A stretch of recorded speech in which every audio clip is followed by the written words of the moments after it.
ਪਾਵਨ ਪਵਿੱਤਰ ਕਲਿਆਣਕਾਰੀ ਸਤਿਗੁਰਾਂ ਦਾ ਇਤਿਹਾਸ। ਗੁਰੂ ਜਸ ਸਰਵਣ ਕਰ ਲਾਹਾ ਪ੍ਰਾਪਤ ਕਰਨਾ ਕਰੀਏ ਜੀ। ਸੋ ਖਾਲਸਾ ਸਾਧ ਸੰਗਤ ਕੱਲ ਦੇ ਦੀਵਾਨਾਂ ਅੰਦਰ ਆਪ ਗੁਰਸਿੱਖ ਸੰਗਤਾਂ ਪੁਰਸੰਗ ਸਰਵਣ ਕੀਤਾ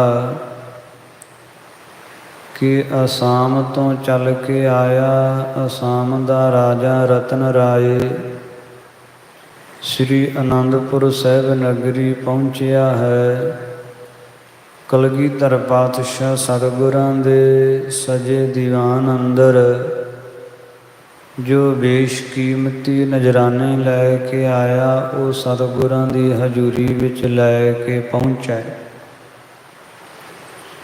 ਬਹੁਤ ਸੁੰਦਰ ਤੇ ਅਦੁੱਤੀ ਭੇਟਾਵਾਂ ਗੁਰੂ ਚਰਨਾਂ ਵਿੱਚ ਭੇਟਾ ਕਰ ਚਰਨਾਂ ਤੇ ਸੀਸ ਝੁਕਾ ਨਤਮਸਤਕ ਹੋਇਆ ਤੇ ਗੁਰਾਂ ਦੇ ਦੀਦਾਰ ਕਰਕੇ ਕ੍ਰਿਤ ਹੋਇਆ, ਨਿਹਾਲ ਹੋਇਆ। ਜਿਹੜੀਆਂ ਭੇਟਾਵਾਂ ਲਿਆਂਦੀਆਂ ਸਨ ਉਹ ਭੇਟਾਵਾਂ ਦੀ ਵਿਸ਼ਿਸ਼ਟਤਾ ਸਤਿਗੁਰਾਂ ਨੂੰ ਦਰਸਾ ਰਿਹਾ ਹੈ। ਇੱਕ ਬਹੁਤ ਸੁੰਦਰ ਪੰਚ ਕਲਾ ਸ਼ਸਤਰ ਲਿਆਇਆ ਸੀ ਰਤਨ ਰਾਏ। ਇੱਕੋ ਹੀ ਸ਼ਸਤਰ ਜੋ ਤਲਵਾਰ ਵੀ ਬਣ ਜਾਂਦਾ ਹੈ, ਬਰਛਾ ਵੀ ਬਣ ਜਾਂਦਾ ਹੈ, ਕਟਾਰ ਵੀ ਬਣ ਜਾਂਦਾ ਹੈ। ਇਸੇ ਹੀ ਤਰ੍ਹਾਂ ਪਸਤੌਲ ਵੀ ਬਣ ਜਾਂਦਾ ਹੈ। ਇਉਂ ਪੰਚ ਕਲਾ ਸ਼ਸਤਰ ਜਿਹੜਾ ਹੈ ਉਸ ਦੀ ਵਿਸ਼ਿਸ਼ਟਤਾ ਸਤਿਗੁਰਾਂ ਨੂੰ ਦਰਸਾਈ। ਫਿਰ ਇੱਕ ਚੌਂਕੀ ਲੈ ਕੇ ਆਇਆ ਸੀ ਜਿਹਦੇ ਵਿੱਚੋਂ 4 ਪੁਤਲੀਆਂ ਨਿਕਲ ਕੇ ਸ਼ਤਰੰਜ ਖੇਡਦੀਆਂ ਸਨ। ਉਹਦੀ ਵੀ ਵਿਸ਼ਿਸ਼ਟਤਾ ਸਤਿਗੁਰਾਂ ਨੂੰ ਦਰਸਾਈ। ਹੋਰ ਬਹੁਤ ਸੁੰਦਰ ਬਸਤਰ ਲੈ ਕੇ ਆਇਆ, ਸੋਹਣੇ ਗਹਿਣੇ ਅਦੁੱਤੀ ਘੋੜੇ ਗੁਰਾਂ ਦੇ ਸਨਮੁਖ ਲਿਆਇਆ। ਉਹਨਾਂ ਘੋੜਿਆਂ ਦੀ ਵਿਸ਼ਿਸ਼ਟਤਾ ਸਤਿਗੁਰਾਂ ਨੂੰ ਦਰਸਾਈ ਕਿ ਐਸੀ ਤੇਜ਼ ਰਫਤਾਰ ਵਾਲੇ ਹੈ ਕਿ ਪਾਉਣ ਕੇ ਗਾਉਣ ਕੋ ਜਾਤ ਨਿਵਾਰੇ। ਇਹ ਪਵਨ ਦੇ ਵੇਗ ਨੂੰ ਵੀ ਪਿਛਾਂਹ ਸੁੱਟਦੇ ਹੋਏ ਜਾਂਦੇ ਹਨ। ਇਸੇ ਤਰ੍ਹਾਂ ਬਹੁਤ ਸੁੰਦਰ ਇੱਕ ਅਦੁੱਤੀ ਹਾਥੀ ਲੈ ਕੇ ਸਤਿਗੁਰਾਂ ਕੋਲ ਆਇਆ ਤੇ ਉਸ ਹਾਥੀ ਦੀ ਵਿਸ਼ਿਸ਼ਟਤਾ ਸਤਿਗੁਰਾਂ ਨੂੰ ਦਰਸਾ ਰਿਹਾ ਹੈ। ਇਹ ਪ੍ਰਸੰਗ ਆਪਾਂ ਕੱਲ ਦੇ ਦੀਵਾਨਾਂ ਅੰਦਰ ਸਰਵਣ ਕਰ ਚੁੱਕੇ ਹਾਂ। ਇਸ ਤੋਂ ਅੱਗੋਂ ਪਾਵਨ ਕਥਾ ਦੀ ਆਰੰਭਤਾ ਹੋ ਰਹੀ ਹੈ। ਕਲਿਆਣਕਾਰੀ ਸਤਿਗੁਰਾਂ ਦਾ ਇਤਿਹਾਸ। ਗੁਰੂ ਜਸ ਸਰਵਣ ਕਰ ਲਾਹਾ ਪ੍ਰਾਪਤ ਕਰਨਾ ਕਰੀਏ ਜੀ। ਸਤਿਨਾਮ ਸ੍ਰੀ ਵਾਹਿਗੁਰੂ ਸਾਹਿਬ ਜੀਓ। ਕਦ ਮਹਿਖੇ ਸਾਮ ਸਦਮ ਆਨੰਦ। ਕਦ ਮਹਿਖੇ ਸਮ। ਉਸ ਹਾਥੀ ਦੀ ਵਿਸ਼ਿਸ਼ਟਤਾ ਸਤਿਗੁਰਾਂ ਨੂੰ ਦੱਸ ਰਿਹਾ ਹੈ। ਜਿਹੜੇ ਹਾਥੀ ਦਾ ਕੱਦ ਮਹਿਖੇ ਸਮ, ਜਿਵੇਂ ਸੰਡਾ ਹੁੰਦਾ ਹੈ ਨਾ ਪਲਿਆ ਹੋਇਆ, ਇਸ ਤਰ੍ਹਾਂ ਦਾ ਹਾਥੀ ਦਾ ਕੱਦ ਹੈ। ਭਾਵ ਕਿ ਮਧਰਾ ਹਾਥੀ ਹੈ। ਤੇਨ ਦੇਸ ਪ੍ਰੇਰਤ ਸੁੰਡ ਬਿਲੰਦ। ਤੇ ਸਦਮ ਆਨੰਦ, ਆਨੰਦ ਦਾ ਉਹ ਸਦਮ ਹੈ, ਆਨੰਦ ਦਾ ਘਰ ਹੈ। 3 ਦਿਸ ਪ੍ਰੇਰਿਤ ਸੁੰਡ ਬਿਲੰਦ। ਤੇ 3 ਭਾਵ ਕਲਗੀਆਂ ਵਾਲੇ ਪਾਤਸ਼ਾਹ ਸਤਿਗੁਰਾਂ ਵੱਲ ਆਪਣੀ ਵੱਡੀ ਸੁੰਡ ਨੂੰ ਪ੍ਰੇਰ ਰਿਹਾ ਹੈ। ਪ੍ਰਭੂ ਭੇਖ ਤੇ ਹਾਥ ਲਗਾਇਓ। ਕਲਗੀਧਰ ਪਾਤਸ਼ਾਹ ਸਤਿਗੁਰਾਂ ਨੇ ਉਸ ਹਾਥੀ ਨੂੰ ਵੇਖਿਆ ਹੈ ਤੇ ਆਪਣਾ ਪਾਵਨ ਕਰ ਕਬਲ ਹਾਥੀ ਦੀ ਸੁੰਡ ਨੂੰ ਸੁਹਾਇਆ। ਮ੍ਰਿਦੁਲ ਦਿਲਾਸਾ ਦੇ ਠਹਿਰਾਇਓ। ਤੇ ਕੋਮਲ ਬਚਨ ਬੋਲਦਿਆਂ ਦਿਲਾਸਾ ਦਿੰਦਿਆਂ ਹੋਇਆਂ ਹਾਥੀ ਨੂੰ ਠਹਿਰਾਇਆ, ਨਾਮ ਟਿਕਾਇਆ ਹੈ, ਖਿਲਾਰਿਆ ਹੈ। ਹਾਟ ਪੋਨ ਗੁਰ ਪਨਹੀ ਜਹ ਧਰੀ। ਫਿਰ ਹਾਥੀ ਪਿਛਾਂਹ ਹਟਿਆ, ਜਿੱਥੇ ਸਤਿਗੁਰਾਂ ਦਾ ਪਨਹੀ ਨਾਮ ਜੋੜਾ ਪਿਆ ਹੋਇਆ ਸੀ। ਸਤਿਗੁਰਾਂ ਦਾ ਜੋੜਾ ਜਿੱਥੇ ਬਾਹਰ ਦੀਵਾਨ ਵਿੱਚ ਲੱਥਾ ਸੀ। ਸੁੰਡ ਬਿਖੈ ਗਹਿ ਝਾਰਨ ਕਰੀ। ਹਾਥੀ ਨੇ ਸਤਿਗੁਰਾਂ ਦੀ ਇਹ ਜੁੱਤੀ, ਸਤਿਗੁਰਾਂ ਦਾ ਜੋੜਾ ਆਪਣੀ ਸੁੰਡ ਦੇ ਨਾਲ ਪਕੜਿਆ, ਉਸ ਨੂੰ ਝਾੜਿਆ। ਭਲੇ ਬਨਾਏ ਟਿਕਾਏ ਅਗਾਰੀ। ਤੇ ਭਲੀ ਪ੍ਰਕਾਰ ਸਵਾਰ ਕੇ ਜੋੜਾ ਸਿੱਧਾ ਕਰਕੇ ਤੇ ਸਤਿਗੁਰਾਂ ਦੇ ਅੱਗੇ ਸਤਿਗੁਰਾਂ ਵੱਲ ਕਰਕੇ ਰੱਖ ਦਿੱਤਾ ਹੈ। ਬਿਸਮਤ ਸਭਾ ਬਿਲੋਕਤ ਸਾਰੀ।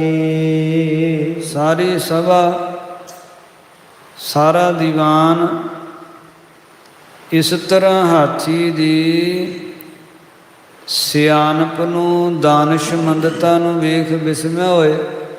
ਸਾਰੇ ਹੈਰਾਨ ਹੋ ਗਏ। ਗਹਿ ਸਤਿਗੁਰ ਧਨ ਬਾਣ ਚਲਾਏ।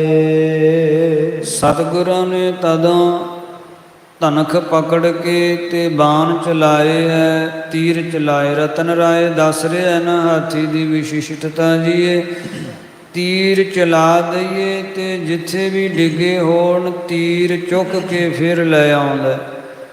ਸਤਿਗੁਰਾਂ ਨੇ ਧਨਖ ਪਕੜਿਆ ਤੇ ਤੀਰ ਭੱਥੇ ਚੋਂ ਕੱਢ ਕੇ ਸਤਿਗੁਰਾਂ ਚਲਾਏ ਐ। ਪ੍ਰੇਰਿਓ ਗਾਜ ਬੀਨਤ ਤਹ ਜਾਏ। ਤੇ ਹਾਥੀ ਨੂੰ ਪ੍ਰੇਰਿਆ ਹੈ ਤੀਰ ਲਿਆਉਣ ਵਾਸਤੇ।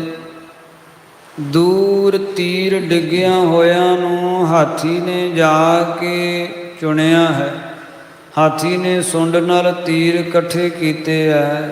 ਸਭ ਇਕੱਠੇ ਕਰ ਸੁੰਡ ਮਝਾਰੀ।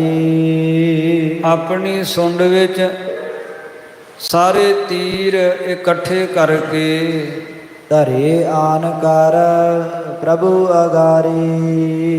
ਪ੍ਰਭੂ ਧੰਨ ਕਲਗੀਧਰ ਪਾਤਸ਼ਾਹ ਸਤਿਗੁਰਾਂ ਦੇ ਅੱਗੋਂ ਲਿਆ ਕੇ ਉਹ ਤੀਰ ਰੱਖ ਦਿੱਤੇ ਐ। ਚਲਤ ਚਾਲ ਚੰਚਲ ਆਤ ਚਾਰੂ। ਬੜੀ ਚੰਚਲ ਤੇ ਬੜੀ ਚਾਰ ਸੁੰਦਰ ਚਾਲੇ ਚੱਲਦਾ ਹੈ ਹਾਥੀ। ਬੜੀ ਮਸਤ ਚਾਲ ਵਿੱਚ ਚੱਲਦਾ ਹੈ। ਏਤ ਉਤ ਫਿਰਤ ਤੁਰਤ ਦੁਤ ਵਾਰੂ।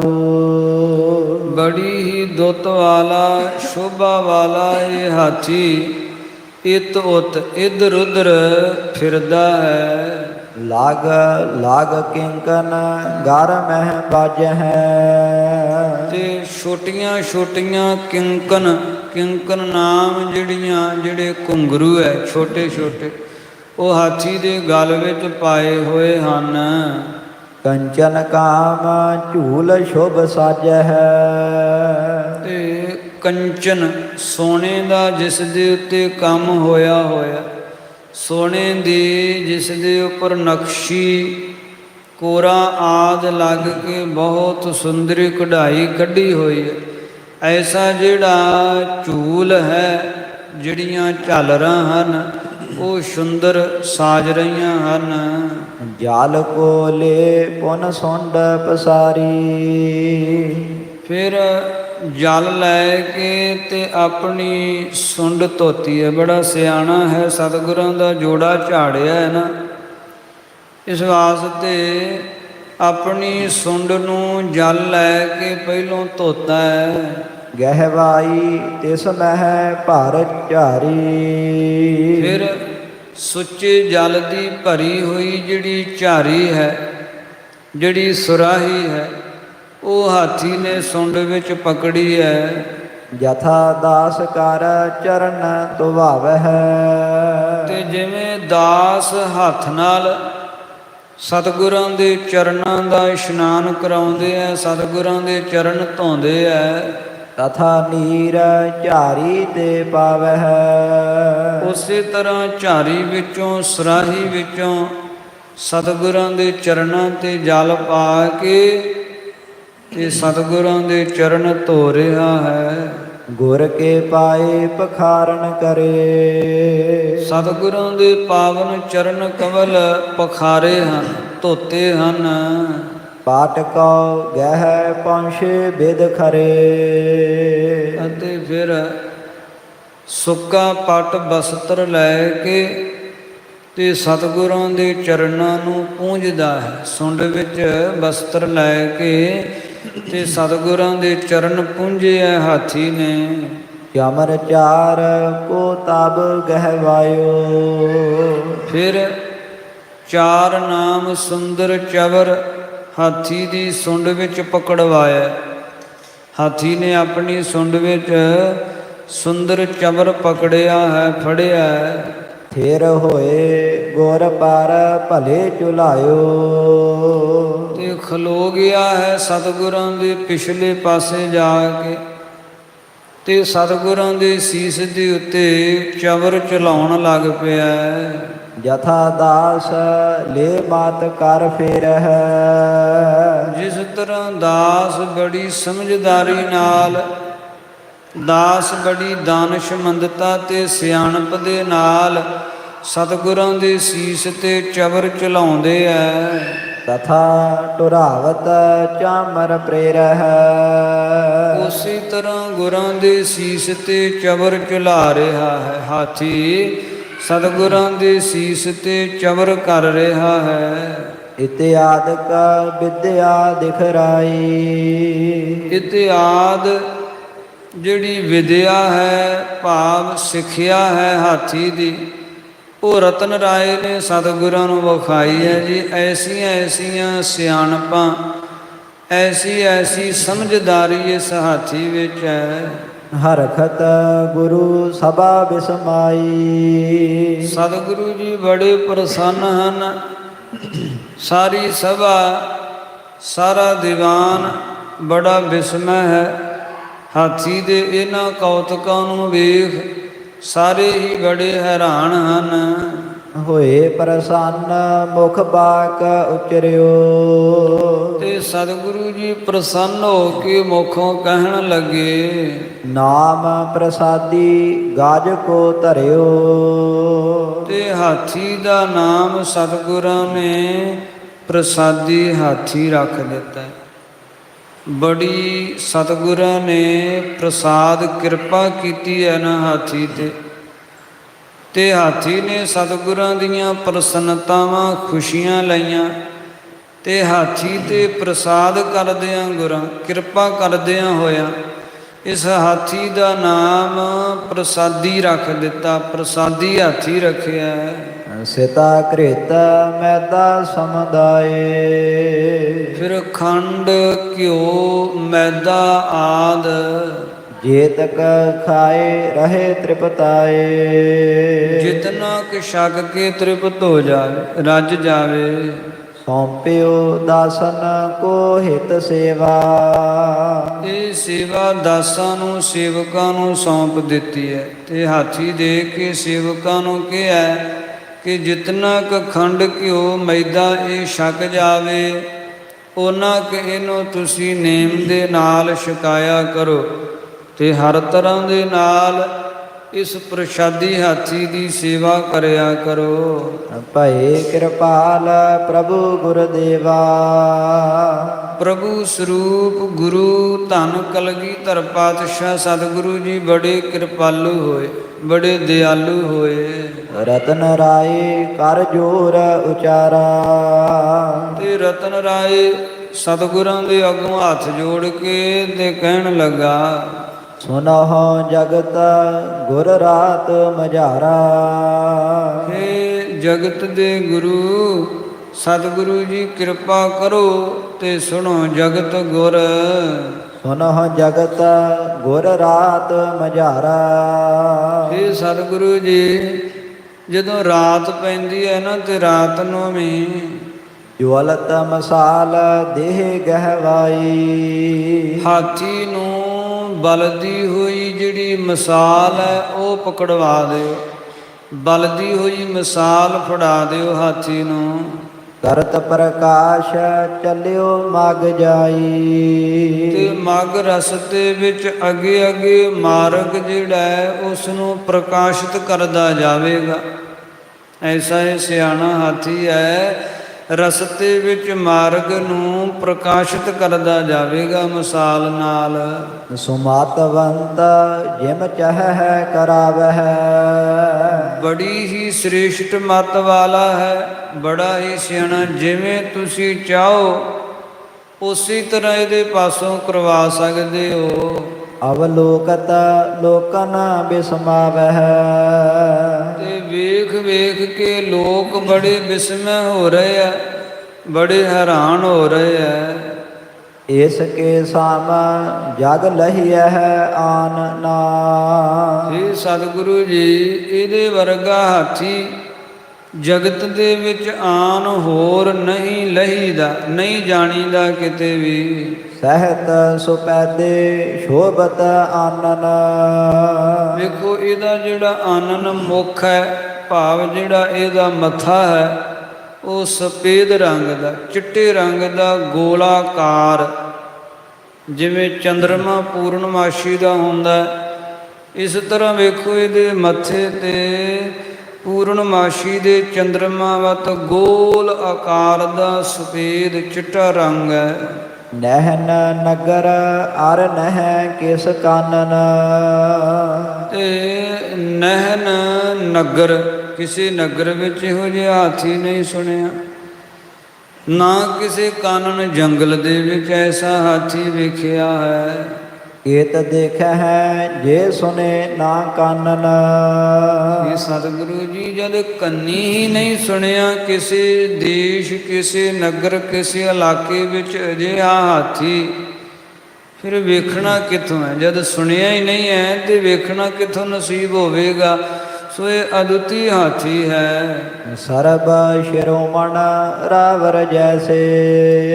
ਜਿਸ ਤਰ੍ਹਾਂ ਆਪ ਸਰਬ ਸ਼੍ਰੋਮਣੀ ਹੋ, ਵਸਤ ਅਮੋਲ ਪ੍ਰਾਪਤ ਤੈਸੇ। ਉਸੇ ਤਰ੍ਹਾਂ ਅਮੋਲਕ ਵਸਤੂਆਂ ਆਪ ਜੀ ਨੂੰ ਪ੍ਰਾਪਤ ਹੋ ਰਹੀਆਂ ਹਨ, ਤੇ ਇਹ ਵੀ ਅਮੋਲਕ ਹਾਥੀ ਆਪ ਜੀ ਦੀ ਸੇਵਾ ਵਿੱਚ ਆਣ ਹਾਜ਼ਰ ਹੋਇਆ ਹੈ। ਗਿਆਨੀ ਪਰੇ ਕਰੇ ਅਨੁਮਾਨ। ਅਨੁਮਾਨ ਲਾ ਕੇ ਇਹ ਗੱਲ ਜਾਣੀ ਪੈਂਦੀ ਹੈ ਸਤਿਗੁਰੂ ਜੀ, ਅਨੁਮਾਨ ਲਾ ਕੇ ਇਹ ਸਮਝ ਵਿੱਚ ਗੱਲ ਪੈਂਦੀ ਹੈ। ਸੁਰਪਤ ਕੋ ਗਜ ਰਾਜ ਮਹਾਨ।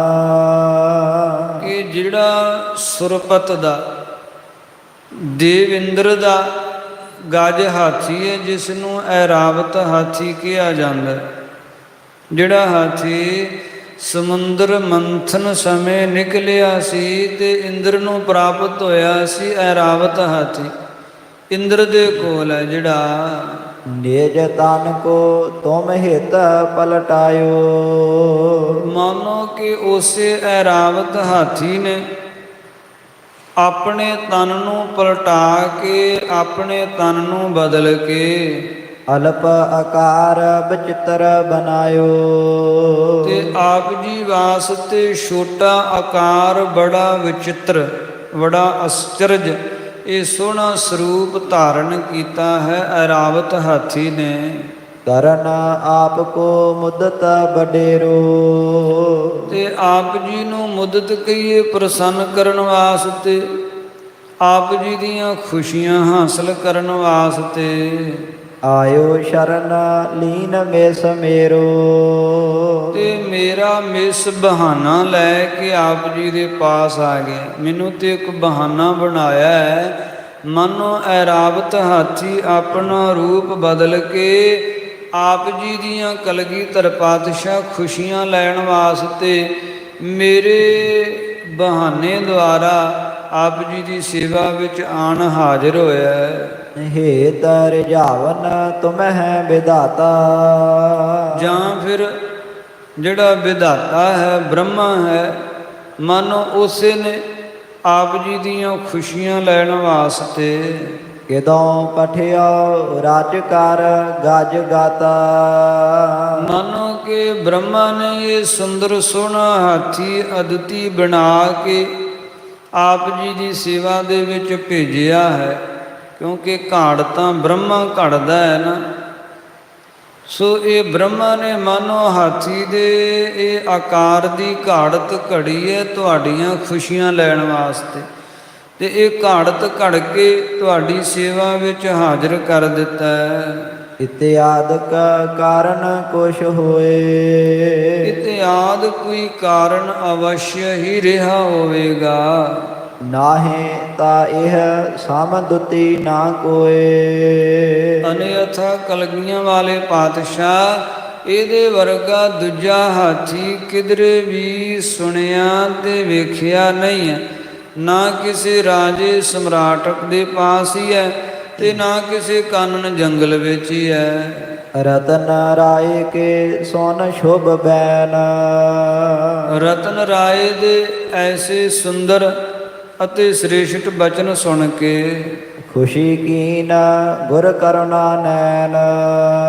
ਕਿਰਪਾ ਭਰੇ ਨੇਤਰਾਂ ਦੇ ਨਾਲ ਸਤਿਗੁਰਾਂ ਬੇਅੰਤ ਖੁਸ਼ੀਆਂ ਬਖਸ਼ੀਆਂ ਰਤਨ ਰਾਏ ਨੂੰ। ਸ਼ਸਤਰ ਮਤੰਗ ਆਦ ਵਥ ਜਈ। ਸੋਹਣੇ ਸ਼ਸਤਰ ਪੰਚ ਕਲਾ ਆਦ, ਫਿਰ ਮਤੰਗ ਹਾਥੀ ਘੋੜੇ ਆਦਿਕ ਜਿਹੜੀਆਂ ਵਸਤੂਆਂ ਹਨ ਲਿਆਏ ਅਜਾਇਬ ਹਮ ਹਿਤ ਤੇ। ਸਾਡੇ ਵਾਸਤੇ ਇਹ ਲੈ ਕੇ ਆਇਆ। ਕਲਗੀਧਰ ਪਾਤਸ਼ਾਹ ਸਤਿਗੁਰੂ ਜੀ ਵਿਚਾਰ ਰਹੇ ਹੈ, ਇਹ ਅਜੀਬ ਵਸਤੂਆਂ ਅਦੁੱਤੀ ਵਸਤੂਆਂ ਗੁਰੂ ਚਰਨਾਂ ਵਿੱਚ ਭੇਟਾ ਕਰਨ ਵਾਸਤੇ ਰਤਨ ਰਾਏ ਲਿਆਇਆ। ਪ੍ਰੇਮ ਵਿਸਾਲ ਅਹ ਜਸ ਤੇਰੇ। ਸਤਿਗੁਰੂ ਜੀ ਕਹਿਣ ਲੱਗੇ ਕਿ ਰਤਨ ਰਾਏ, ਜਿਸ ਤਰ੍ਹਾਂ ਤੇਰੇ ਹਿਰਦੇ ਵਿੱਚ ਗੁਰੂ ਚਰਨਾਂ ਕਮਲਾਂ ਦਾ ਵਿਸਾਲ ਵੱਡਾ ਪ੍ਰੇਮ ਹੈ, ਤਾਸ ਪ੍ਰਾਪਤ ਫਲ ਆਨੰਦ ਵਡੇਰੇ। ਉਸੇ ਤਰ੍ਹਾਂ ਤੈਨੂੰ ਵੱਡਾ ਆਨੰਦ ਸਰੂਪੀ ਫਲ ਪ੍ਰਾਪਤ ਹੋਵੇਗਾ। ਜਿਵੇਂ ਤੇਰਾ ਪ੍ਰੇਮ ਹੈ, ਸ਼ਰਧਾ ਹੈ ਗੁਰੂ ਚਰਨਾਂ ਕਮਲਾਂ ਪ੍ਰਤੀ, ਉਵੇਂ ਗੁਰੂ ਦੇਵ ਤੈਨੂੰ ਵੱਡੀਆਂ ਖੁਸ਼ੀਆਂ ਤੇ ਵੱਡੇ ਆਨੰਦ ਬਖਸ਼ਿਸ਼ ਕਰਨਗੇ। ਪੂਰਬ ਜਨਮ ਹੁਤੋ ਗੁਰ ਸਿੱਖ।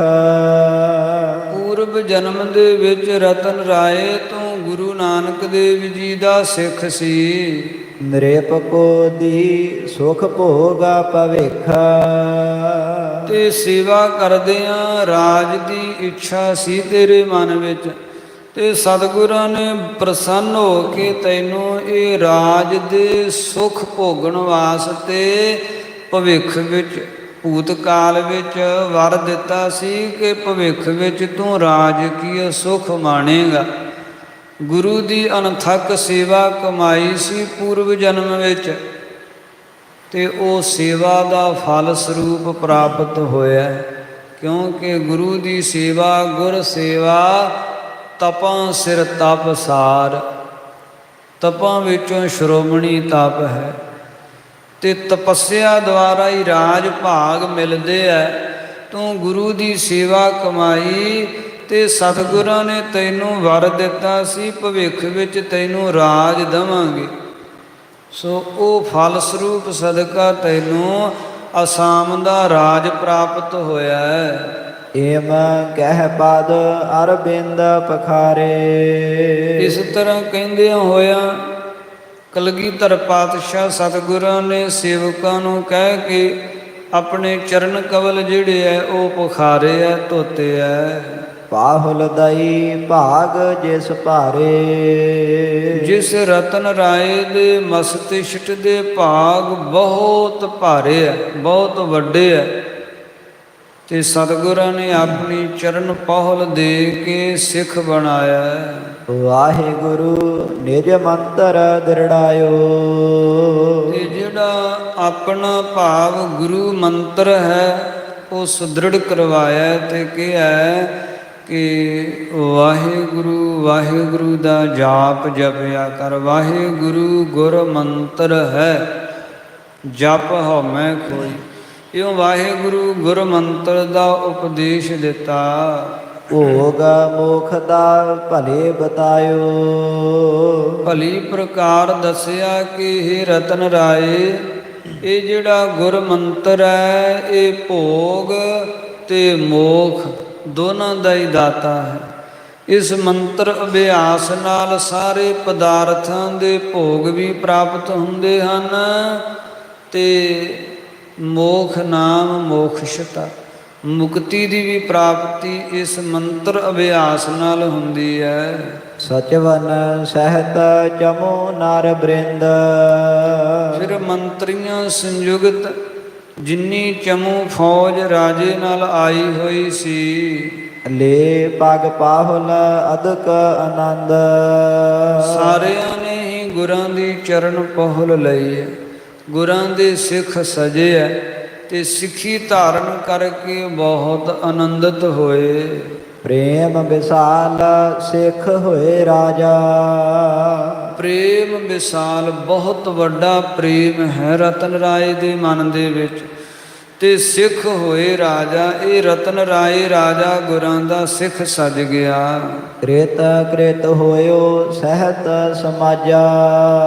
ਆਪਣੇ ਸਾਰੇ ਸਮਾਜ ਸੰਯੁਗਤ ਸੰਗੀ ਆਪਣੀ ਮਾਤਾ, ਆਪਣੀਆਂ ਰਾਣੀਆਂ ਅਥਵਾ ਆਪਣੇ ਜਿੰਨੇ ਵੀ ਦਾਸ ਦਾਸੀਆਂ ਗਣ ਸੇਵਕ ਫੌਜ ਸਿਪਾਹੀ ਹਨ, ਸਾਰੇ ਪਰਿਵਾਰ ਤਥਾ ਸਾਰੇ ਸਮਾਜ ਸੰਯੁਗਤ ਕ੍ਰਿਤ ਕ੍ਰਿਤ ਹੋ ਗਿਆ, ਨਿਹਾਲ ਨਿਹਾਲ ਹੋ ਗਿਆ ਰਤਨ ਰਾਏ। ਕਰਤ ਸੁਜਾਸ ਕੋ ਗਮਨਿਓ ਡੇਰੇ। ਇਹ ਸਤਿਗੁਰਾਂ ਦਾ ਜਸ ਗਾਇਨ ਕਰਦਿਆਂ ਹੋਇਆਂ ਆਪਣੇ ਡੇਰੇ ਨੂੰ, ਆਪਣੇ ਪੜਾਅ ਨੂੰ ਚਲਿਆ ਗਿਆ। ਰਹਿਓ ਆਨੰਦਪੁਰ ਦਿਨ ਬਹੁ ਤੇਰੇ। ਬਹੁਤ ਸਮਾਂ ਇਹ ਰਤਨ ਰਾਏ ਸ੍ਰੀ ਅਨੰਦਪੁਰ ਸਾਹਿਬ ਨਗਰੀ ਰਿਹਾ। ਦਰਸ਼ਨ ਜਾਏ ਨਿਤਾ ਪ੍ਰਤ ਕਰੈ। ਰੋਜ਼ ਸਤਿਗੁਰਾਂ ਦੇ ਦੀਦਾਰ ਕਰਦਾ, ਸਤਿਗੁਰਾਂ ਦੇ ਦਰਸ਼ਨ ਕਰਦਾ ਜਾ ਕੇ। ਬੈਠੈ ਹੈ ਕਿਤਕ ਕਾਲ ਮੁਦ ਧਰੈ। ਤੇ ਕਿਤਨਾ ਕੁ ਕਾਲ ਸਮਾਂ ਗੁਰੂ ਹਜ਼ੂਰੀ ਵਿੱਚ ਬੈਠਦਾ, ਕਦੇ ਭਰੇ ਦੀਵਾਨ ਵਿੱਚ ਜਾਂਦਾ ਹੈ, ਸਤਿਗੁਰਾਂ ਦੇ ਦਰਸ਼ਨ ਕਰਦਾ। ਕਦੇ ਸਤਿਗੁਰੂ ਜੀ ਜਦ ਘਰੇ ਇਕੱਲੇ ਹੁੰਦੇ, ਸਤਿਗੁਰਾਂ ਦੇ ਕੋਲ ਜਾ ਕੇ ਗੁਰਾਂ ਦੇ ਦੀਦਾਰ ਕਰਦਾ, ਗੁਰਾਂ ਦੇ ਦਰਸ਼ਨ ਕਰਦਾ ਤੇ ਪਾਵਨ ਬਚਨ ਵਿਲਾਸ ਸੁਣ ਕੇ ਆਨੰਦਿਤ ਹੁੰਦਾ ਹੈ। ਸਤਿਗੁਰ ਪਰਚਹਿ ਗਜ ਮੰਗਵਾਵਹਿ। ਕਲਗੀਆਂ ਵਾਲੇ ਪਾਤਸ਼ਾਹ ਸਤਿਗੁਰੂ ਜੀ ਹਾਥੀ ਮੰਗਵਾ ਲੈਂਦੇ ਦਾਸਾਂ ਨੂੰ ਕਹਿ ਕੇ, ਤੇ ਹਾਥੀ ਦੇ ਕੌਤਕਾਂ ਨੂੰ ਵੇਖ ਕੇ ਉਹਦੇ ਵਿੱਚ ਪਰਚੇ ਰਹਿੰਦੇ। ਆਨ ਕਾਜ ਤਿਸ ਤੇ ਕਰਵਾਵਹਿ। ਹਾਥੀ ਦੇ ਕੋਲੋਂ ਆਨ ਹੋਰ ਵੀ ਜਿਹੜੇ ਕਾਰਜ ਕਹਿ ਕੇ ਸਤਿਗੁਰੂ ਜੀ ਕਰਵਾਉਂਦੇ। ਕਬ ਪੁਤਲੀਨ ਬਿਲੋਕ ਤਮਾਸ਼ਾ। ਕਦੇ ਸਤਿਗੁਰੂ ਜੀ ਰਤਨ ਰਾਏ ਦੁਆਰਾ ਲਿਆਂਦੀ ਜਿਹੜੀ ਚੌਂਕੀ ਹੈ ਉਹ ਕੱਢ ਕੇ ਤੇ ਉਹਦੇ ਵਿਚਲੀਆਂ ਪੁਤਲੀਆਂ ਦੁਆਰਾ ਤਮਾਸ਼ਾ ਵੇਂਦੇ ਆ, ਉਹਦੇ ਵਿਚਲੀਆਂ ਪੁਤਲੀਆਂ ਦੁਆਰਾ ਕੌਤਕ ਵੇਂਦੇ ਆ। ਜੋ ਕਲ ਦਾਬੇ ਗੇਰਤ ਪਾਸਾ। ਪੁਤਲੀਆਂ ਵਿੱਚੋਂ ਨਿਕਲਦੀਆਂ ਤੇ ਕਲ ਦੱਬਣ ਦੇ ਨਾਲ, ਸੁੱਚ ਦੱਬਣ ਨਾਲ ਪੁਤਲੀਆਂ ਪਾਸੇ ਸੁੱਟਦੀਆਂ, ਫਿਰ ਨਰਦਾਂ ਚੱਲਦੀਆਂ। ਕਬਹੂ ਸ਼ਸਤਰ ਅਜਾਇਬ ਹੀਰੈ। ਕਦੇ ਸਤਿਗੁਰੂ ਜੀ ਇਹ ਜਿਹੜਾ ਅਜੀਬ ਪੰਚ ਕਲਾ ਸ਼ਸਤਰ ਹੈ ਇਹਨੂੰ ਵੇਂਦੇ ਆ। ਪੰਚ ਕਲਾ ਸ਼ਸਤਰ ਦੇ ਵਾਰ-ਵਾਰ ਸਤਿਗੁਰੂ ਜੀ ਦਰਸ਼ਨ ਕਰਦੇ। ਬਨ ਹੈ ਅਪਰ ਭੇਦ ਜਬ ਕਾਲ ਫੇਰੈ। ਤੇ ਜਦੋਂ ਸਤਿਗੁਰੂ ਜੀ ਕਲ ਨੱਪਦੇ ਐ, ਸੁੱਚ ਨੱਪਦੇ, ਬਟਨ ਨੱਪਦੇ ਤੇ ਉਹਦਾ ਅਪਰ ਹੋਰ ਰੂਪ ਬਣ ਜਾਂਦਾ। ਕਦੇ ਤਲਵਾਰ ਬਣ ਜਾਂਦਾ ਹੈ ਤੇ ਕਦੇ ਕਟਾਰ ਬਣ ਜਾਂਦਾ, ਕਦੇ ਬਰਸ਼ਾ ਬਣ ਜਾਂਦਾ ਹੈ ਤੇ ਕਦੇ ਪਿਸਤੌਲ ਬਣ ਜਾਂਦਾ। ਕਬਹੂ ਰਤਨ ਰਾਏ ਲੈ ਸਾਥ। ਕਦੇ ਸਤਿਗੁਰੂ ਜੀ ਰਤਨ ਰਾਏ ਨੂੰ ਆਪਣੇ ਨਾਲ ਲੈ ਲੈਂਦੇ। ਜੜ ਹੈ ਅਖੇਰ ਬ੍ਰਿਤ ਕਉ ਨਾਥ। ਤੇ ਸਤਿਗੁਰੂ ਜੀ ਅਖੀਰ ਵਿਰਤੀ ਕਰਨ ਵਾਸਤੇ, ਸ਼ਿਕਾਰ ਖੇਲਣ ਵਾਸਤੇ ਆਨੰਦਪੁਰ ਸਾਹਿਬ ਦੀਆਂ ਪਹਾੜੀਆਂ ਵੱਲ ਨੂੰ ਚਲੇ ਜਾਂਦੇ। ਬਾਨ ਮਹਿ ਵਿਚਰਹਿ ਮ੍ਰਿਗ ਨ ਪ੍ਰਹਾਰਹਿ। ਫਿਰ ਜੰਗਲ ਦੇ ਵਿੱਚ ਵਿਚਰ ਕੇ ਮਿਰਗ ਹਿਰਨਾਂ ਨੂੰ ਪ੍ਰਹਾਰਦੇ, ਹਿਰਨਾਂ ਦਾ ਸ਼ਿਕਾਰ ਖੇਡਦੇ। ਸ਼ਿਕਰੇ ਸਵਾਨ ਬਾਜ ਖਗ ਮਾਰਹਿ। ਇਹ ਬਾਜ ਦੀਆਂ ਕਿਸਮਾਂ ਹਨ। ਸਿਕਰੇ ਵੀ ਇਸੇ ਪ੍ਰਕਾਰ ਸਵਾਨ, ਜਿਹੜੇ ਸਵਾਨ ਨਾਮ ਸ਼ਿਕਾਰੀ ਕੁੱਤੇ ਤੇ ਬਾਜ, ਇਹ ਮੀਰ ਸ਼ਿਕਾਰੀਆਂ ਦੁਆਰਾ ਨਾਲ ਲੈ ਜਾਂਦੇ ਤੇ ਇਹਨਾਂ ਦੁਆਰਾ ਵੀ ਫਿਰ ਖੱਗ ਪੰਛੀਆਂ ਦਾ ਸ਼ਿਕਾਰ ਕਰਦੇ। ਸ਼ਿਕਰੇ ਤੇ ਬਾਜ ਦੁਆਰਾ ਪੰਛੀਆਂ ਦਾ ਸ਼ਿਕਾਰ ਕਰਦੇ ਤੇ ਸਵਾਨ ਜਿਹੜੇ ਕੁੱਕਰ ਹੈ, ਸ਼ਿਕਾਰੀ ਕੁੱਤੇ ਹੈ, ਉਹਨਾਂ ਦੁਆਰਾ ਮੀਰ ਸ਼ਿਕਾਰ ਜਿਹੜੇ ਉਹ ਪ੍ਰੇਰ ਕੇ ਤੇ ਜੰਗਲ ਦੇ ਹਿਰਨ ਆਦਿ ਇਹਨਾਂ ਦਾ ਸ਼ਿਕਾਰ ਕਰਦੇ। ਕਬਹੁ ਕਰਹਿ ਕ੍ਰੀੜਾ ਜਲ ਕੇਰੀ। ਕਦੇ ਸਤਿਗੁਰੂ ਜੀ ਸਤਲੁਜ ਦਰਿਆ ਵਿੱਚ ਚਲੇ ਜਾਂਦੇ ਤੇ ਜਲ ਕ੍ਰੀੜਾ ਕਰਦੇ। ਰਹਿ ਦੋ ਦੇਸ਼ ਤੇ ਛੀਟ ਕਨੇਰੀ। ਦੋ ਦਿਸ਼ਾਂ ਬਣਾ ਕੇ, ਦੋ ਪਲਟਣਾ, ਦੋ ਜਥੇ ਬਣਾ ਕੇ ਪਾਣੀ ਵਿੱਚ ਖਲੋ ਜਾਂਦੇ ਤੇ ਇੱਕ ਦੂਜੇ ਦੇ ਉੱਤੇ ਛਿੱਟੇ ਪਾ ਪਾ ਭਿੜਦੇ ਐ। ਕਬਹੁ ਆਯੁਧ ਵਿਦਿਆ ਕਰੈ। ਕਦੇ ਸਤਿਗੁਰੂ ਜੀ ਸ਼ਸਤਰ ਵਿਦਿਆ ਦਾ ਅਭਿਆਸ ਕਰਦੇ। ਤੀਰ ਪ੍ਰਹਾਰੈ ਕਰ ਧਨ ਧਰੈ। ਹੱਥ ਦੇ ਵਿੱਚ ਧਨ ਕਹੀਏ ਧਨਖ ਧਾਰਨ ਕਰਕੇ ਸਾਹਮਣੇ ਸ਼ਿਸ਼ਤ ਬਨ ਕੇ ਤੀਰ ਦਾ ਪ੍ਰਹਾਰ ਕਰਦੇ, ਤੀਰ ਦਾ ਵਾਰ ਕਰਦੇ। ਕਬਹੁ ਕਸਹਿ ਤੁਫੰਗ ਚਲਾਵਹਿ। ਕਦੇ ਸਤਿਗੁਰੂ ਜੀ ਤੁਫੰਗ ਕਹੀਏ ਬੰਦੂਕ ਕੱਸ ਲੈਂਦੇ ਤੇ ਬੰਦੂਕ ਚਲਾਉਂਦੇ। ਛੋਰ ਹੈ ਪਰ ਚੜਿਤ ਭਾਵਹਿ। ਤੇ ਫਿਰ ਹੈ ਘੋੜੇ ਤੇ ਸਵਾਰ ਹੋ ਕੇ ਸਤਿਗੁਰੂ ਜੀ ਬੰਦੂਕ ਨੂੰ ਛੋਰੈ ਨਾਮ ਚਲਾਉਂਦੇ ਐ। ਤੋਮਰ ਫੇਰ ਕਵਾਇਦ ਕਰੈ। ਫਿਰ ਤੋਮਰ ਬਰਸ਼ਾ ਵੀ ਹੱਥ 'ਚ ਲੈ ਕੇ ਘੁਮਾਉਂਦੇ, ਕਵਾਇਦ ਵਿਦਿਆ ਕਰਦੇ। ਕਵਾਇਦ ਨਾਮ ਘੋੜ ਸਵਾਰੀ। ਸਤਿਗੁਰੂ ਜੀ ਜਿਵੇਂ ਨਿਹੰਗ ਸਿੰਘ ਫੌਜਾਂ ਹੋਲੇ ਮਹੱਲਿਆਂ ਤੇ ਘੋੜ ਦੌੜਾਂ ਕਰਦੀਆਂ, ਗੁਰੂ ਕੀਆਂ ਲਾਡਲੀਆਂ ਫੌਜਾਂ ਕਿੱਲੇ ਪੁੱਟਦੀਆਂ, ਇਸ ਤਰ੍ਹਾਂ ਇਹਨੂੰ ਕਵਾਇਦ ਵਿਦਿਆ ਕਹਿੰਦੇ ਆ। ਕਲਗੀਆਂ ਵਾਲੇ ਪਾਤਸ਼ਾਹ ਕਵਾਇਦ ਵਿਦਿਆ ਦਾ ਵੀ ਅਭਿਆਸ ਕਰਦੇ। ਸਮੁਖ ਆਨੀ ਜਿਮ ਸ਼ਤਰੂ ਮਰੈ। ਘੋੜੇ ਤੇ ਸਵਾਰ ਹੋ ਕਰਕੇ ਹੱਥ ਵਿੱਚ ਬਰਛਾ ਤਥਾ ਬਰਸ਼ੀ ਪਕੜ ਲੈਂਦੇ ਤੇ ਬਰਸ਼ੀ ਦੀ ਨੋਕ ਸਾਹਮਣੇ ਕਰ ਲੈਂਦੇ, ਮਾਨੋ ਜਿਵੇਂ ਸਾਹਮਣੇ ਆਉਂਦੇ ਹੋਏ ਸ਼ਤਰੂ ਦੇ ਵਿੱਚ ਲੰਘਾ ਦੇਣੀ ਹੈ, ਜਿਵੇਂ ਸ਼ਤਰੂ ਨੂੰ ਪਰੋ ਦੇਣਾ ਬਰਸ਼ੀ ਵਿੱਚ। ਇਸ ਤਰ੍ਹਾਂ ਉਹਦੀ ਅਣੀ ਮੁਖੀ ਸਾਹਮਣੇ ਕਰਕੇ ਫਿਰ ਘੋੜੇ ਨੂੰ ਨਠਾਉਂਦੇ, ਘੋੜੇ ਨੂੰ ਦੜਾਉਂਦੇ।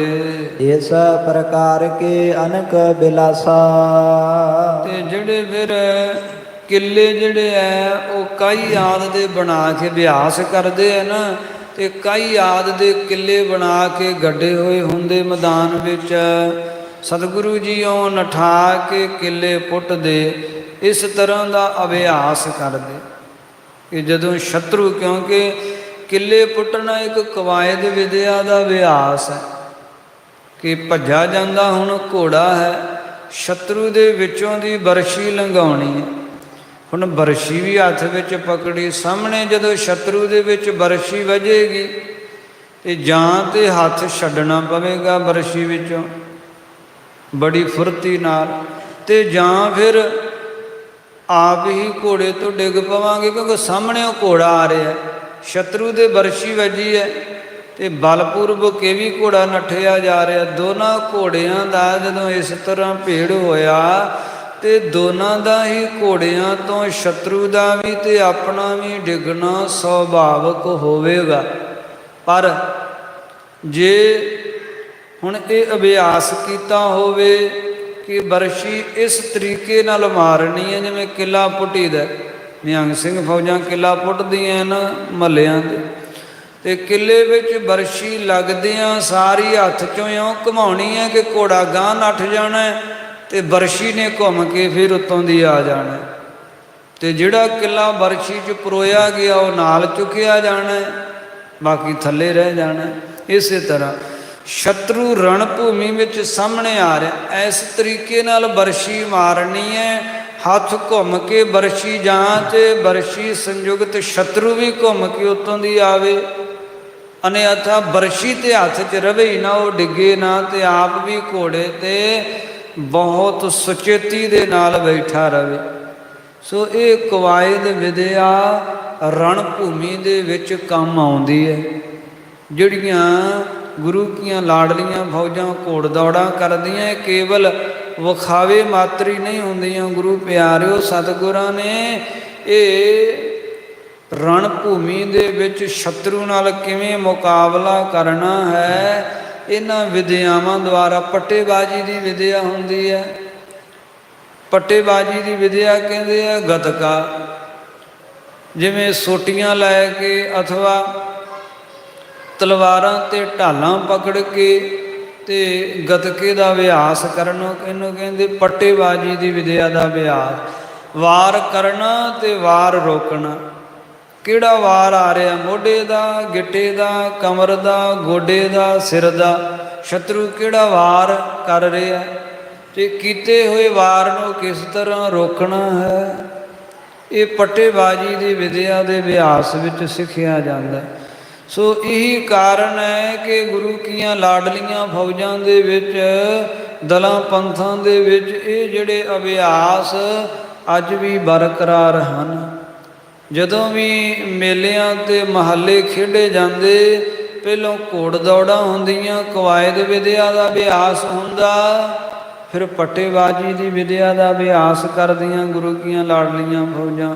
ਸੋ ਕਲਗੀਧਰ ਪਾਤਸ਼ਾਹ ਸਤਿਗੁਰੂ ਜੀ ਇਸ ਤਰ੍ਹਾਂ ਸ੍ਰੀ ਅਨੰਦਪੁਰ ਸਾਹਿਬ ਨਗਰੀ ਪੱਟੇਬਾਜ਼ੀ ਦੀ ਵਿਦਿਆ ਦੇ ਨਾਲ ਨਾਲ ਕਵਾਇਦ ਵਿਦਿਆ ਦਾ ਵੀ ਅਭਿਆਸ ਕਰਦੇ। ਕਰਹਿ ਗੁਰੂ ਪੂਰਹਿ ਸਭ ਆਸ਼ਾ। ਇਸ ਤਰ੍ਹਾਂ ਸਤਿਗੁਰੂ ਜੀ ਨਾਲੇ ਅਭਿਆਸ ਕਰਦੇ, ਨਾਲੇ ਰਤਨ ਰਾਏ ਨੂੰ ਨਾਲ ਲੈ ਕੇ ਜਾਂਦੇ, ਉਹਦੀਆਂ ਆਸਾਵਾਂ ਇੱਛਾਵਾਂ ਪੂਰਨ ਕਰਦੇ। ਕਿਤਕ ਦਿਵਸ ਲੋ ਦੁਰਦ ਪ੍ਰਸਾਦੀ। ਗੁਰੂ ਰੂਪ ਸਾਧ ਸੰਗਤ ਕਿੰਨੇ ਕੁ ਦਿਨ ਤਾਂ ਜਿਹੜਾ ਇਹ ਸਤਿਗੁਰਾਂ ਦਾ ਪ੍ਰਸਾਦੀ ਹਾਥੀ ਸੀ, ਜਿਹਦਾ ਨਾਮ ਗੁਰਾਂ ਪ੍ਰਸਾਦੀ ਹਾਥੀ ਰੱਖਿਆ, ਕਿੰਨੇ ਕੁ ਦਿਨ ਤਾਂ ਇਹ ਪ੍ਰਸਾਦੀ ਹਾਥੀ ਜਿਹੜਾ ਸੀ ਇਸ ਥਲ ਬੰਦਿਓ ਰਹਿ ਅਹਲਾਦੀ। ਕਿਸੇ ਉਚਿਤ ਸਥਾਨ ਤੇ ਇਹ ਹਾਥੀ ਸੇਵਕਾਂ ਨੇ ਬੰਨ੍ਹ ਕੇ ਰੱਖਿਆ ਤਾਂ ਕਿ ਇਹ ਬੱਝਾ ਰਵੇ। ਵੇਖ ਪ੍ਰਸੰਨ ਸਤਿਗੁਰੂ ਮਹਾਨਿਓ। ਸਤਿਗੁਰੂ ਜੀ ਹਾਥੀ ਦੀ ਦਾਨਿਸ਼ਮੰਦਤਾ, ਹਾਥੀ ਦੀ ਭਾਵਨਾ, ਕਿਵੇਂ ਗੁਰਾਂ ਦੇ ਰੋਜ਼ ਜੋੜੇ ਝਾੜਦਾ ਹੈ, ਕਿਵੇਂ ਸਤਿਗੁਰਾਂ ਦੇ ਚਰਨ ਧੋਂਦਾ ਹੈ। ਫਿਰ ਜਦ ਚਬਰ ਪਕੜਨਾ, ਫਿਰ ਪਹਿਲੋਂ ਆਪਣੀ ਸੁੰਡ ਧੋਂਦਾ ਹੈ, ਸੁੱਚੀ ਕਰਦਾ, ਮੈਂ ਜੋੜੇ ਝਾੜੇ ਗੁਰਾਂ ਦਾ ਚਬਰ ਪਕੜਨਾ। ਇਸ ਵਾਸਤੇ ਇੰਨਾ ਸਮਝਦਾਰ, ਫਿਰ ਚਬਰ ਪਕੜ ਕੇ ਗੁਰਾਂ ਤੇ ਚੌਰ ਚੜਾਉਂਦਾ ਹੈ। ਇਹਦੀ ਭਾਵਨਾ ਹਾਥੀ ਦਾ ਇਸ ਤਰ੍ਹਾਂ ਅਸਚਰਜਤਾ ਭਰਿਆ ਕੌਤਕ ਵੇਖ ਸਤਿਗੁਰੂ ਜੀ ਬੜੇ ਪ੍ਰਸੰਨ ਹੁੰਦੇ। ਗਾਜ ਦਾਸਨ ਕੇ ਸਾਥ ਬਖਾਨਿਓ। ਕਿੰਨੇ ਕੁ ਦਿਨ ਲੰਘੇ ਤੇ ਹਾਥੀ ਦੇ ਜਿਹੜੇ ਦਾਸ, ਹਾਥੀ ਦੇ ਸੇਵਾ ਕਰਦੇ ਸੇਵਕ ਗੁਰਾਂ ਨੇ ਨਿਯੁਕਤ ਕੀਤੇ ਸਨ, ਉਹਨਾਂ ਨੂੰ ਹੁਕਮ ਦਿੱਤਾ, ਨਹਿਨ ਪ੍ਰਸਾਦੀ ਬੰਧਨ ਪਾਵਹੁ। ਇਹ ਭਾਈ ਗੁਰਸਿੱਖੋ, ਹਾਥੀ ਨੂੰ ਬੰਨਿਆ ਨਾ ਕਰੋ, ਇਹਨੂੰ ਖੁੱਲਾ ਛੱਡ ਦਿਓ। ਏਮ ਹੀ ਸ਼ੋਰਹੁ ਸੇਵ ਕਮਾਵਹੁ। ਇਹਨੂੰ ਇਸ ਤਰ੍ਹਾਂ ਆਜ਼ਾਦ ਖੁੱਲਾ ਰਹਿਣ ਦਿਓ, ਇਹਦੀ ਸੇਵਾ ਕਰਿਆ ਕਰੋ ਤੇ ਸੁਤੰਤਰਤਾ ਨਾਲ ਇਹਨੂੰ ਵਿਚਰਨ ਦਿਆ ਕਰੋ। ਸੇਵਾ ਕਰਿਆ ਕਰੋ, ਜਲ ਪਾਣੀ ਛਕਾਤਾ, ਇਹਨੂੰ ਨਵਾਤਾ, ਇਸੇ ਤਰ੍ਹਾਂ ਇਹਦੇ ਬੈਠਣ ਯੋਗ ਸਥਾਨ ਸੋਹਣਾ ਬਣਾਤਾ। ਸਵੈ ਇੱਛਾ ਨਾਲ ਜਿੱਥੇ ਜਾਣਾ ਚਾਹਵੇ ਇਹਨੂੰ ਸੁਤੰਤਰ ਛੱਡ ਦਿਓ, ਬੰਨਿਆ ਨਾ ਕਰੋ। ਫਿਰ ਹੈ ਆਨੰਦਪੁਰ ਮਹਿ ਜਹ ਕਹਾ। ਜਿੱਥੇ ਕਿਥੇ ਸਾਰੀ ਸ੍ਰੀ ਅਨੰਦਪੁਰ ਸਾਹਿਬ ਨਗਰੀ ਵਿੱਚ ਸੁਤੰਤਰਤਾ ਨਾਲ ਵਿਚਰੇ। ਆਪੇ ਥਿਰੈ ਜਹਾਂ ਰੋਚ ਤਹਾਂ। ਜਿੱਥੇ ਇਹਦੀ ਰੁਚੀ ਹੋਵੇ ਉੱਥੇ ਵਿਚਰਦਾ ਰਵੇ। ਏਤਕ ਦਿਵਸ ਦਾਸ ਰਹਿ ਸੰਗ। ਕਿੰਨੇ ਕੁ ਦਿਨ ਦਾਸ ਇਹਦੇ ਨਾਲ ਰਹਿਣ, ਕਿ ਨਗਰੀ ਤੋਂ ਬਾਹਰ ਵੀ ਨਾ ਜਾਵੇ, ਕਿਧਰੇ ਦੂਰ ਵੀ ਨਾ ਚਲਿਆ ਜਾਵੇ। ਕਿੰਨੇ ਦਿਨ ਇਹਦੇ ਨਾਲ ਰਹੋ, ਪਰ ਬੰਨਣਾ ਨਹੀਂ ਇਸ ਨੂੰ। ਕਰਹਿ ਪਿਖਨ ਜਹ ਫਿਰਹਿ ਮਤੰਗ। ਤੇ ਫਿਰ ਇਹ ਮਤੰਗ ਹਾਥੀ ਜਿਹੜਾ ਹੈ, ਆਪਣੀ ਇੱਛਾ ਦੇ ਨਾਲ ਜਿੱਥੇ ਵੀ ਫਿਰੇ ਇਹਨੂੰ ਦ੍ਰਿਸ਼ਟੀ ਤਲੇ ਰੱਖਣਾ, ਇਹਨੂੰ ਵੇਂਦੇ ਰਹਿਣਾ, ਪਰ ਇਹਨੂੰ ਬੰਨਣਾ ਨਹੀਂ ਹੈ, ਸੁਤੰਤਰ ਛੱਡਣਾ। ਜਾਬ ਹਿਲ ਜਾਏ ਹਟਕ ਤਬ ਰਹਿ। ਜਦੋਂ ਇਹ ਹਿਲ ਜਾਵੇਗਾ, ਹਿਲ ਨਾਮ ਧਰਮ ਦਾ ਹੈ, ਮਰਜ਼ਾਦਾ ਦਾ ਹੈ। ਜਦੋਂ ਇਹ ਆਪਣੀ ਮਰਜ਼ਾਦਾ ਬਣਾ ਲਵੇਗਾ, ਦਾਇਰਾ ਕਾਨੂੰਨ, ਕਿ ਇਤਨੀ ਨਗਰੀ ਦੇ ਵਿੱਚ ਮੈਂ ਰਹਿਣਾ, ਹੌਲੀ ਹੌਲੀ ਇਹਨੂੰ ਵੀ ਅਭਿਆਸ ਹੋ ਜਾਵੇਗਾ। ਬਾਹਰ ਜਾਣ ਲੱਗੇ ਹਨ ਤੁਸੀਂ ਮਰ ਜਾਓਗੇ, ਫਿਰ ਇਹਨੂੰ ਵੀ ਪਤਾ ਲੱਗ ਜਾਏਗਾ ਮੈਂ ਇਹਦੇ ਵਿੱਚ ਹੀ ਰਹਿਣਾ, ਆਨੰਦਪੁਰ ਸਾਹਿਬ ਨਗਰੀ ਦੇ। ਜਦੋਂ ਇਹ ਹਿੱਲ ਜਾਵੇ, ਭਾਵ ਮਰਜ਼ਾਦਾ ਵਿੱਚ ਪ੍ਰਪੱਕ ਹੋ ਜਾਵੇ, ਤਦੋਂ ਫਿਰ ਤੁਸੀਂ ਹਟ ਜਾਣਾ, ਫਿਰ ਤੁਹਾਨੂੰ ਨਾਲ ਵਿਚਰਨ ਦੀ ਲੋੜ ਨਹੀਂ। ਥੋੜ੍ਹਾ ਸਮਾਂ ਇਹਦੇ ਨਾਲ ਰਹੋ। ਜਦੋਂ ਇਹਨੂੰ ਪਤਾ ਲੱਗ ਜਾਵੇਗਾ ਕਿ ਮੈਂ ਇਸ ਨਗਰੀ ਦੀ ਸੀਮਾ ਤੋਂ ਬਾਹਰ ਨਹੀਂ ਜਾਣਾ, ਫਿਰ ਇਹ ਆਪੇ ਹੀ ਬਾਹਰ ਨਹੀਂ ਜਾਵੇਗਾ। ਦੇਹ ਖੁਆਏ ਖੁਰਾਕ ਜੇ ਇਹ। ਜਿਹੜੀ ਇਹਦੀ ਖੁਰਾਕ ਹੈ ਉਹ ਇਹਨੂੰ ਛਕਾਉਂਦੇ ਰਹੋ। ਸੋਨ ਗੁਰ ਹੁਕਮ ਸ਼ੋਰ ਫਿਰ ਦੀਨਾ। ਗੁਰੂ ਹੁਕਮ ਸੁਣ ਕੇ ਤੇ ਸੇਵਕਾਂ ਨੇ ਹਾਥੀ ਨੂੰ ਸੁਤੰਤਰ ਛੱਡ ਦਿੱਤਾ। ਯਹ ਕਹਿ ਵਿੱਚ ਰਹਿ ਭਾ ਬਹੁ ਪੀਨਾ। ਤੇ ਜਹ ਕਹਿ ਜਿੱਥੇ ਕਿਥੇ ਨਗਰੀ ਵਿੱਚ ਵਿਚਰਦਾ ਹੈ ਸੁਤੰਤਰਤਾ ਦੇ ਨਾਲ, ਤੇ ਬੜਾ ਪੀਨ ਹੋ ਗਿਆ, ਬੜਾ ਰਿਸ਼ਟ ਪੁਸ਼ਟ ਹੋ ਗਿਆ। ਪ੍ਰਥਮ ਵੀ ਰਿਸ਼ਟ ਪੁਸ਼ਟ, ਪਰ ਹੁਣ ਛਕਣ ਛਕਾਉਣ ਨੂੰ ਖੁੱਲ੍ਹਾ ਮਿਲ ਜਾਂਦਾ। ਅੱਗੇ ਤੇ ਜਿੰਨਾ ਕੁ ਦਿੰਦੇ ਸਨ ਓਨਾ ਕੁ ਮਿਲਦਾ ਸੀ, ਹੁਣ ਨਗਰੀ ਵਿੱਚ ਸੁਤੰਤਰ ਵਿਚਰਦਾ ਹੈ। ਤੇ ਨਗਰੀ ਵਿੱਚ ਜਿੱਥੇ ਵੀ ਦੁਕਾਨਾਂ ਵੇਖਦਾ, ਦੁਕਾਨਦਾਰਾਂ ਦੀਆਂ ਕੁਝ ਵੀ ਛਕਣ ਛਕਾਉਣ ਨੂੰ ਫਲ ਫਰੂਟ ਪਏ ਹੁੰਦੇ ਉਹ ਮਿਲ ਜਾਂਦੇ, ਛਕ ਲੈਂਦਾ ਹੈ। ਮਠਿਆਈ ਵਾਲੀ ਦੁਕਾਨ 'ਤੇ ਪਈਆਂ ਮਠਿਆਈਆਂ ਮਿਲ ਜਾਂਦੀਆਂ, ਉਹ ਛਕ ਲੈਂਦਾ ਹੈ। ਇਸੇ ਤਰ੍ਹਾਂ ਕੁਝ ਹੋਰ ਵੀ ਵਸਤੂਆਂ ਜੇ ਪਈਆਂ ਹੋਈਆਂ ਮਿਲ ਜਾਣ, ਉਹ ਵੀ ਛਕ ਲੈਂਦਾ। ਗੁਰਾਂ ਦਾ ਹਾਥੀ ਹੈ, ਪ੍ਰਸਾਦੀ ਹਾਥੀ। ਦੁਕਾਨਦਾਰ ਵੀ ਭੈ ਕਰਦੇ, ਵਰਜਦੇ ਨਹੀਂ, ਰੋਕਦੇ ਨਹੀਂ ਹਨ। ਸਵੈ ਇੱਛਾ ਨਾਲ ਵਿਚਰਦਾ ਨਗਰੀ ਵਿੱਚ, ਤੇ ਖੁੱਲ੍ਹਾ ਛਕਦਾ ਛਕਾਉਂਦਾ ਹੈ। ਤੇ ਭਾਵ ਬਹੁ ਪੀਨਾ, ਬੜਾ ਪੀਨ ਹੋ ਗਿਆ, ਬੜਾ ਮੋਟਾ ਹੋ ਗਿਆ, ਰਿਸ਼ਟ ਪੁਸ਼ਟ ਹੋ ਗਿਆ ਹਾਥੀ। ਸੋ ਸਾਧ ਸੰਗਤ ਕਥਾ ਵਿਚਾਰ ਦੀ ਸਮਾਪਤੀ ਕਰਦੇ ਹਾਂ। ਤੁਸ਼ ਬੁੱਧੀ ਹੈ ਦਾਸਾਂ ਦੀ, ਸੁਭਾਵਕ ਅਨੇਕ ਪ੍ਰਕਾਰ ਦੀਆਂ ਗਲਤੀਆਂ ਹੋ ਗਈਆਂ। ਸਾਧ ਸੰਗਤ ਬਖਸ਼ਣਯੋਗ ਹੈ, ਕਿਰਪਾ ਕਰਕੇ ਬਖਸ਼ ਲੈਣਾ। ਧੰਨ ਗੁਰੂ ਸ੍ਰੀ ਗੁਰੂ ਗੋਬਿੰਦ ਸਿੰਘ ਸਾਹਿਬ ਜੀ ਸ੍ਰੇਸ਼ਟ ਮੱਤ ਦੇਣ ਵਾਲੇ ਹਨ। ਅੱਗੇ ਵਾਸਤੇ ਸੁਧ ਕਥਾ ਵਿਚਾਰ ਕਰਨ ਦੀ ਬੁੱਧੀ ਬਖਸ਼ਣ। ਸਭ ਹੀ ਸੰਗਤਾਂ ਦੇ ਲੋਕ ਸੁਖੀਏ, ਪਰਲੋਕ ਸੁਹੇਲੇ ਕਰਨ। ਸੋਨ ਗੁਰ ਹੁਕਮ ਸ਼ੋਰ ਫਿਰ ਦੀਨਾ। ਯਹ ਕਹਿ ਵਿੱਚ ਰਹਿ ਭਾ ਬਹੁ ਪੀਨਾ। ਵਾਹਿਗੁਰੂ ਜੀ ਕਾ ਖਾਲਸਾ, ਵਾਹਿਗੁਰੂ ਜੀ ਕੀ ਫਤਿਹ।